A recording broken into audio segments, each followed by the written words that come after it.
இன்னைக்கு நம்ம வீட்டில் என்னன்னா கல்யாணம் இருந்தாலே அடை. இப்போ நம்ம சுட போகிறோம், வாங்க பார்ப்போம்.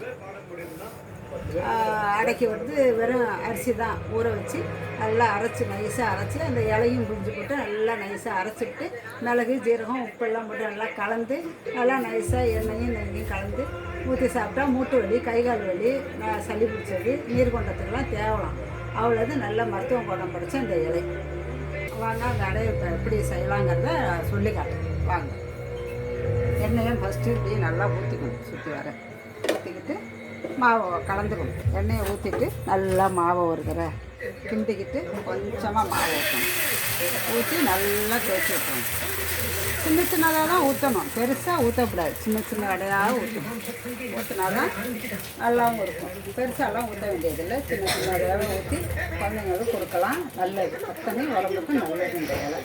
இங்கே அவங்க ஊரில் கிடச்சிதுன்னா மார்க்கெட்டெல்லாம் கூட விட்டு வந்த இலை நல்லா எண்ணெய் மேலே ஒரு தடவை ஊற்றுங்க. இது மாதிரி மெடிசா அந்த அடையை ஊற்றி இந்த பாருங்கள் எப்படி விட்டுருங்கிறத பாருங்கள்.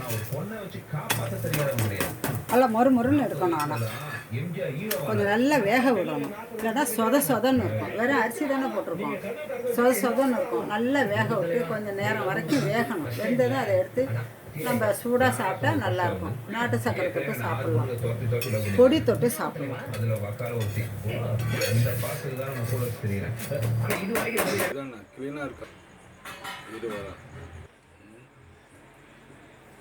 என்ன கண்ணால முருங்கால இடையா சூப்பராக இருக்கு. அடை நல்லா இருக்கு.